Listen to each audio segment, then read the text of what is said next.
Hi all, it's me Adarsh. Welcome back to Malabar trader. ഒരു entry ഇവിടെ ready വരുന്നുണ്ട് നിഫ്റ്റിയിൽ. ഞാൻ എൻട്രി ഏരിയസ് ഒന്ന് മാർക്ക് ചെയ്തരാം. എൻട്രി ഏരിയ 24,767 എൻട്രി വരുന്നത്. അവിടെ ടാപ്പ് ചെയ്യുകയാണെങ്കിൽ നമുക്ക് അപ്സൈഡിലേക്ക് ഒരു എൻട്രി നോക്കാം. ഇപ്പോൾ ടാർഗറ്റ് ഭയങ്കര വലിയ ടാർഗറ്റാണ്. ഡേ ഹൈ ഒക്കെ വേണമെങ്കിൽ ടാർഗറ്റ് വെക്കാം. വേറെ ലിക്വിഡിറ്റി ഏരിയാസ് ഒന്നും ഇല്ല, തൊട്ടടുത്തൊന്നും വേറെ ലിക്വിഡിറ്റി ഏരിയാസ് ഒന്നും ഇല്ല. സോ ഡേ ഹൈ തന്നെ വെക്കാം. നമുക്ക് 24,921 റേഞ്ചിലൊക്കെ ആയിരിക്കും ടാർഗറ്റ് വരാം. 24,920 ഒരുപാട് മേലെയാണ്. എൻട്രി കിട്ടുമോ, SL അടിക്കോ, ടാർഗറ്റ് അടിക്കുമോ എന്നറിയില്ല. എന്തായാലും ടാർഗറ്റ് വെക്കാൻ പറ്റിയ ഏരിയ ഡേ ഹൈ ആണ് 921. 150 പോയിൻ്റൊക്കെ ഉണ്ട് ടാർഗറ്റിലേക്ക്. തൽക്കാലം ഇവിടെ താഴ്ത്തി വെച്ചേക്കാം. എന്നിട്ട് നമുക്ക് എൻട്രി കിട്ടുകയാണെങ്കിൽ കറക്റ്റ് ടാർഗറ്റിൽ കൊണ്ടുവെക്കാം. സോ എൻട്രി തരാതെ മാർക്കറ്റ് മേലേക്ക് കയറിക്കൊണ്ടിരിക്കുകയാണ്. കുറച്ച് നേരം വെയിറ്റ് ചെയ്ത് നോക്കി അവിടെ നിന്ന് താഴേക്ക് വരുമെന്ന്. ഇപ്പോൾ 767 എന്ന് പറയുമ്പോൾ 750 ആണ് ഞാൻ അവിടെ സ്ട്രൈക്ക് പ്രൈസ് സെലക്ട് ചെയ്ത് വെച്ചത്. 24,750 പറയുമ്പം അത് ATM ആയിരിക്കും. കറക്റ്റ് ATM ആയിട്ടുള്ള സ്ട്രൈക്കാണ്. സോ ഫുള്ള് റെഡി ആയിട്ട് ഇവിടെ വെയിറ്റ് ചെയ്യാണ്. ഫോണിൽ 24,750 call option, 225 quantity, B order, 6 point SL, 100 പോയിൻ്റാണ് ഇപ്പോൾ ഞാൻ ടാർഗറ്റ് ഇതിൽ വെക്കുന്നത്. അത് കറക്റ്റ് 100-ലായിരിക്കുമല്ലോ വരിക. 100 വെച്ചാൽ മിക്കവാറും അതിലും കുറവായിരിക്കും വരിക. അത് നമുക്ക് മോഡിഫൈ ചെയ്ത് കൊടുക്കാം. എന്തായാലും അവിടെ ടാപ്പ് ചെയ്യുമ്പോൾ നമുക്ക് എൻട്രി എടുക്കാം. കുറച്ച് നേരം കൂടെ ഒന്ന് വെയിറ്റ് ചെയ്ത് നോക്കി നോക്കാം. എന്തായാലും ഞാൻ നോക്കട്ടെ. വെയിറ്റ് ചെയ്തിട്ട് എൻട്രി അവിടെ ടാപ്പ് ചെയ്ത് എൻട്രി വരികയാണെങ്കിൽ ഞാൻ അപ്ഡേറ്റ് ചെയ്യാം. ഓക്കെ, ഞാൻ ഇത്രയും സമയമായിട്ടും ഒറ്റ എൻട്രി പോലും കിട്ടിയില്ല. സ്റ്റിൽ വെയിറ്റിംഗ് ആണ്. ഇവിടെ ഫ്ലാറ്റ് റേറ്റിൽ കാണാം പൊസിഷൻസും ഓർഡേഴ്സും കംപ്ലീറ്റ് 0 ആണ്. നമ്മൾ രാവിലെ ഒരു എൻട്രി പറഞ്ഞിട്ടുണ്ടായിരുന്നു 24,750 കോൾ ഓപ്ഷനിൽ. പക്ഷേ ആ എൻട്രി കിട്ടിയില്ല. അവിടേക്ക് മാർക്കറ്റ് വന്നില്ല. നമ്മൾ ഈ റേഞ്ചിൽ എവിടെയും ആയിരുന്നു തോന്നുന്നു. ഒരു എൻട്രി വരെ മാർക്ക് ചെയ്ത് വെച്ചിട്ടുണ്ടായിരുന്നു. പക്ഷേ അത് ടാപ്പ് ചെയ്യാതെയാണ് മാർക്കറ്റ് മേലേക്ക് പോയത്. അതുകൊണ്ട് ആ എൻട്രി കിട്ടിയില്ല. ഇനിയിപ്പോൾ പുതിയൊരു എൻട്രി നോക്കണമെന്നുണ്ടെങ്കിൽ ഇവിടെ 24,765.15 ഇവിടെ ഒരു ഹയർ ടൈം ഫ്രെയിം IDX ഉണ്ട്. 5 മിനിറ്റ് IDX ആണ്. 15 മിനിറ്റിലും IDX ആണ്. സോ അത് ടാപ്പ് ചെയ്താലേ ഇനിയിപ്പോൾ ഒരു എൻട്രി ഉണ്ടാവുള്ളൂ. ഇനി അപ്സൈഡ് ലിക്വിഡിറ്റി നോക്കുകയാണെങ്കിൽ ഒരുപാട് മേലെയാണ്. ഇവിടേക്ക് എത്തേണ്ടി വരും. 25,020 അത്രയ്ക്ക് എത്തേണ്ടി വരും. സോ ഇന്നിനി എൻട്രി ഉണ്ടാവുമോ എന്നുള്ള അറിയില്ല. ഉണ്ടാവാനുള്ള ചാൻസ് വളരെ കുറവാണ്. താഴേക്ക് വരികയാണെങ്കിൽ ഇവിടുന്ന് ഒരു എൻട്രി മേലേക്ക് നോക്കാമെന്നുള്ളൂ. സമയം ഓൾറെഡി 1:45 അയക്കണം. എന്തായാലും വെയിറ്റ് ചെയ്ത് നോക്കിയാൽ എൻട്രി കിട്ടുകയാണെങ്കിൽ ഞാൻ പറയാം. ഇനി എൻട്രി കിട്ടിയില്ലാണ്ടെങ്കിൽ ഒന്നും ചെയ്യില്ല, ഇങ്ങനെ തന്നെ വെയിറ്റ് ചെയ്തിരിക്കും 3 മണി വരെ. എന്നിട്ട് നിർത്തി പൂട്ടി പോവുകയും ചെയ്യും. നമ്മൾ ഇങ്ങനെയുള്ള ദിവസങ്ങളിൽ പിടിച്ചിരിക്കാനാണ് കുറച്ച് ബുദ്ധിമുട്ട്. ഈ കാര്യങ്ങളൊക്കെയാണ് ട്രേഡിങ്ങിൽ ശരിക്കും പഠിച്ചെടുക്കേണ്ട സ്കില്ലെന്ന് പറയുന്നത്. എൻട്രി വരാത്ത ദിവസം, പ്രോപ്പറായിട്ടുള്ള എൻട്രി വരാത്ത ദിവസങ്ങളിൽ എൻട്രി എടുക്കാതെ പിടിച്ചിരിക്കുക. വേറെ എന്ത് വേണമെങ്കിലും നമുക്ക് ചെയ്യാം. എല്ലാം പാട്ട് കേൾക്കുക, അല്ലെങ്കിൽ സിനിമ കാണുക, അല്ലെങ്കിൽ എന്തെങ്കിലും സെൽഫ് ഹെൽപ്പ് ബുക്സൊക്കെ വായിക്കുക, അങ്ങനെ എന്തെങ്കിലുമൊക്കെ ചെയ്താൽ മതി. പക്ഷെ എന്തൊക്കെ ചെയ്താലും ശരി, ഒറ്റ ട്രേഡ് പോലും അൺവാണ്ടഡ് ആയിട്ട് എടുക്കരുത്. ഒരൊറ്റ ട്രേഡ് ഇന്നിപ്പോൾ എടുത്തിട്ട് ഒരു SL അടിച്ചാൽ മതി. ഇതുവരെ ഉണ്ടാക്കി കംപ്ലീറ്റ് ഇമോഷൻസ് പോകാൻ വേണ്ടിയിട്ട്. ഇവിടുന്ന് എന്തായാലും മാർക്കറ്റ് ഇങ്ങനെ കളിക്കാൻ ഒരു എൻട്രി ഇല്ല, ഏകദേശം മേലേക്ക് പോകാനാണ് ചാൻസ്. നല്ലൊരു ഫാൾ വന്ന് കുറേ ലിക്വിഡിറ്റിയൊക്കെ ടാപ്പ് ചെയ്താണല്ലോ, വെറുതെ ഒരു എൻട്രി എടുക്കാം. അതിൻ്റെ ടാർഗറ്റ് അടിച്ചാലും പ്രശ്നം. അങ്ങനെ ഒരു റൂളൊന്നും നോക്കാതെ ഒരു ട്രേഡ് എടുത്തില്ല, ടാർഗറ്റ് അടിച്ചാലും പ്രശ്നമാണ്, SL അടിച്ചാലും പ്രശ്നമാണ്. SL അടിക്കുകയാണെന്നുണ്ടെങ്കിൽ എന്തിനാ വെറുതെ അങ്ങനെ ഒരു ട്രേഡ് എടുത്തത്, ഇന്ന് റൂളൊക്കെ തെറ്റിച്ചിട്ട് ഒരു ട്രേഡ് എടുത്തിട്ട് ഇപ്പോൾ SL അടിച്ചില്ല വിചാരിച്ച് ഇപ്പോൾ ആകെ ഇതാവും, നമുക്ക് ഇമോഷനാവും. ഇനി നേരെ മറിച്ച് ടാർഗറ്റ് അടിക്കുക. ടാർഗറ്റ് അടിക്കുക അത് കുഴപ്പമില്ലല്ലോ, നമ്മൾ റൂളൊന്നും നോക്കാതെ ഒരു ട്രേഡ് എടുത്തിട്ട് പോലും ടാർഗറ്റ് അടിച്ചല്ലോ. അങ്ങനെയാണെങ്കിൽ പിന്നെ പിറ്റേന്നും അങ്ങനെ തന്നെ ചെയ്യും. അതായിരിക്കും ചിലപ്പോൾ SL അടിക്കുക, പിറ്റേന്നും അങ്ങനെ തന്നെ ചെയ്യും. അപ്പോൾ പിന്നെ നമ്മൾ റൂൾസും സ്ട്രാറ്റജിയും ഒന്നും ഉണ്ടാവില്ല, ഒക്കെ കാറ്റ് പറത്തിയിട്ടായിരിക്കും പിന്നെയുള്ള ട്രേഡിങ്. അതുകൊണ്ട് അങ്ങനെയുള്ള മിസ്റ്റേക്സ് ഒരിക്കലും വരുത്താതിരിക്കും. ഇതാണ് ട്രേഡിങ്ങിൽ പഠിച്ചെടുക്കാൻ നല്ല ബുദ്ധിമുട്ടുള്ളൊരു കാര്യം എന്ന് പറഞ്ഞാൽ. SL വരുന്ന ദിവസങ്ങളിൽ റൂൾ തെറ്റിക്കാതെ പിടിച്ചിരിക്കുക.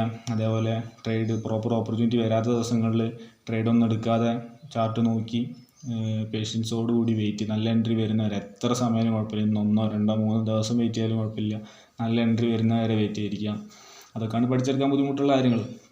സോ അതൊക്കെ റെഡിയാക്കി എടുക്കാം. ഓക്കെ, അപ്പോൾ എന്തായാലും നോക്കട്ടെ. എൻട്രി വരികയാണെങ്കിൽ ഞാൻ പറയാം, ഇല്ലെങ്കിൽ എൻട്രീസ് ഒന്നും ഉണ്ടാവില്ല. Let wait and watch. മാർക്കറ്റിൽ അത്യാവശ്യം നല്ലൊരു ഫാളും കാര്യങ്ങളൊക്കെയാണ് വന്നത്. ഇന്ന് നോക്കുകയാണെങ്കിൽ കറക്റ്റ് 1% താഴേക്കാണ് മാർക്കറ്റ് ഡൗൺ ആണ്. പക്ഷെ നമുക്കിതുവരെ ഒറ്റ എൻട്രി പോലും കിട്ടിയില്ല. മാർക്കറ്റ് ക്ലോസ് ആയി 3 മണിയൊക്കെ കഴിഞ്ഞ്. പൊസിഷൻസും ഓർഡേഴ്സും കംപ്ലീറ്റ് 0 ആണ്. ഒറ്റ എൻട്രി പോലും നമുക്ക് കിട്ടിയില്ല. ഹയർ ടൈം ഫ്രെയിം IDX ഒക്കെ ടാപ്പ് ചെയ്തിട്ടുണ്ടായിരുന്നു. പക്ഷേ low time frame 1 minute proper entry ഇല്ലാത്തതുകൊണ്ട് ഒരു എൻട്രിയും എടുത്തില്ല. ഇത് നമ്മൾ നേരത്തെ രാവിലെ പറഞ്ഞ ഒരു ലെവലാണ് 24,765 എന്നുള്ളത്. ആ ലെവൽ ടാപ്പ് ചെയ്ത് ഏകദേശം 14-2:15 ആയ സമയത്ത് ടാപ്പ് ചെയ്യുന്നുണ്ട്. പക്ഷേ അവിടെ നിന്ന് പ്രോപ്പർ എൻട്രി കിട്ടി. അതിനുശേഷം ഡേ ലോയും എടുത്ത് പ്രോപ്പർ ലിക്വിഡിറ്റി കളക്ട് ചെയ്യുന്നുണ്ട് ഇവിടെ. പക്ഷേ അതിന് മേലേക്ക് പോയിട്ട് നമുക്ക് എൻട്രി തന്നില്ല. സോ ഇന്ന് കംപ്ലീറ്റ് 0 ആണ്. അപ്പോൾ ഇങ്ങനെയുള്ള ദിവസങ്ങളിലാണ് ശരിക്കും നമ്മൾ നല്ല രീതിയിൽ പിടിച്ചിരിക്കേണ്ടതും ട്രേഡ് എടുക്കാതിരിക്കേണ്ടതൊക്കെ. ഇങ്ങനെയുള്ള ദിവസങ്ങൾ പിടിച്ചിരിക്കാൻ പറ്റിക്കഴിഞ്ഞാൽ നമ്മൾ ട്രേഡിങ്ങിൽ പകുതി വിജയിച്ച്. പ്രോപ്പറായിട്ട് എൻട്രി വരാത്ത ദിവസങ്ങൾ ട്രേഡ് എടുക്കാതിരിക്കുക. അതേപോലെ SL അടിക്കുന്ന ദിവസം ആവശ്യമില്ലാത്ത ട്രേഡ് എടുക്കാതെ വെയിറ്റ് ചെയ്തിരിക്കുക. അങ്ങനെയുള്ള കാര്യങ്ങളൊക്കെ പഠിച്ചാൽ തന്നെ ട്രേഡിങ്ങിൽ നമ്മൾ പകുതി വിജയിച്ചതാണ്. അതിൽ എനിക്ക് ഈ സംഭവം ഒന്നും ഒറ്റയടിക്ക് റെഡി ആവുന്നൊന്നുമല്ല. പണ്ടൊക്കെ ആണെന്നുണ്ടെങ്കിൽ ട്രേഡിങ് സ്റ്റാർട്ട് ചെയ്ത സമയത്ത് കാണുന്നുണ്ടെങ്കിൽ ഇങ്ങനെയുള്ള ഒരു കൺസോളിഡേറ്റ് മാർക്കറ്റിൽ ഞാൻ ഒരുപാട് ട്രേഡ് എടുത്തിട്ടുണ്ടാവും. നിരത്തി SL അടിച്ചിട്ടുണ്ടാവും. തോന്നിയ മാതിരി അങ്ങോട്ട് പോകുമ്പോൾ അങ്ങോട്ട് എടുക്കും, ഇങ്ങോട്ട് വരുമ്പോൾ ഇങ്ങോട്ട് എടുക്കും. അന്ന് ഇപ്പോൾ ട്രെൻഡ് ലൈൻ ഉണ്ട്, അത് മേലേക്കാണ്, ഇനിയിപ്പോൾ മേലേക്ക് പോയിക്കും, ഇവിടെ അങ്ങോട്ട് വരും, ഇവിടെ ലിക്വിഡിറ്റി അപ്പോൾ അവിടേക്ക് ഉണ്ട്. അങ്ങനെ ഒരുപാട് എൻട്രി എടുത്തിട്ടുണ്ടാവും. ഈ ഫ്ലാറ്റ് റേറ്റിൽ ഇവിടെ കട്ട ചോപ്പ് അടിച്ചിട്ടുണ്ടാവും. അത് കുറേ അങ്ങനെ ഉണ്ടായിട്ടുണ്ട് എനിക്ക് പണ്ട്. അപ്പോൾ ആ എക്സ്പീരിയൻസ് ഒക്കെ ഉള്ളതുകൊണ്ട് തന്നെ പിന്നെ കുറേ പ്രാവശ്യം അങ്ങനെ ആയി കഴിഞ്ഞാൽ 1-2 പ്രാവശ്യം അങ്ങനെ വന്നാൽ നമ്മൾ പഠിക്കില്ല വെച്ചാൽ ഞാൻ പഠിച്ചില്ല.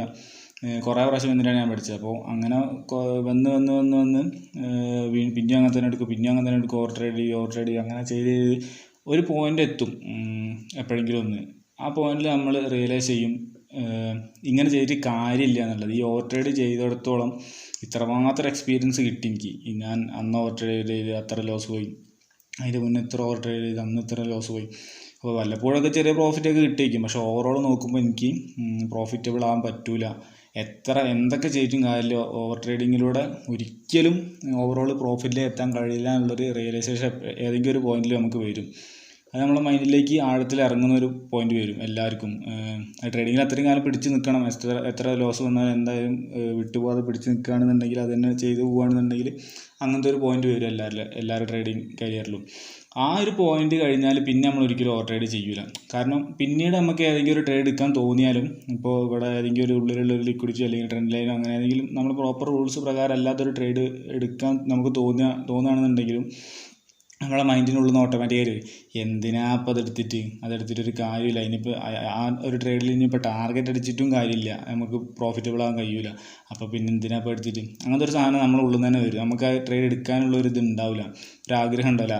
പക്ഷേ പണ്ട് അങ്ങനെയല്ല. പണ്ട് ഈ ഒരു പോയിന്റ് ഞാൻ പറഞ്ഞല്ലോ റിയലൈസേഷൻ്റെ, ആ പോയിന്റിൻ്റെ മുന്നേ വരെ നമുക്ക് അവിടെ എത്തുമ്പോൾ എടുക്കാൻ ഭയങ്കര ഒരു ഇതായിരിക്കും. മൈൻഡിനുള്ളിൽ ഒരു അഡിക്ഷൻ മാതിരി ഇങ്ങനെ എടുക്കുക എന്നുള്ളൊരു രീതിയിലേക്ക് ഉണ്ടാവുക. നമുക്ക് എത്ര കൺട്രോൾ ചെയ്യാൻ നോക്കിയാലും നമുക്ക് കൺട്രോൾ ചെയ്യാൻ കഴിയില്ല. പക്ഷെ ആ ഒരു പോയിന്റ്, ആ ഒരു റിയലൈസേഷൻ വന്നു കഴിഞ്ഞാൽ പിന്നെ ആ ഒരു സാധനം നമുക്ക് ഉള്ളിൽ നിന്ന് വരില്ല. എങ്ങനെയെങ്കിലും ഒരു എൻട്രി എടുക്കണം, ഇന്ന് ഇത്ര നേരം ഒരു എൻട്രി പോലും എടുത്തില്ല, ആ സാധനം വരില്ല. നമ്മൾ കൂളായിട്ടിരിക്കും. ഒരു എൻട്രിയും കിട്ടാതെ എത്ര നേരം വേണമെങ്കിലും മാർക്കറ്റിൽ വെറുതെ ഇരിക്കും. കാരണം നമുക്ക് ഉള്ളിൻ്റെ ഉള്ളിൽ നിന്ന് ആ സാധനം വരും, ഇതെടുത്തിട്ട് കാര്യമില്ല എന്നുള്ളത്.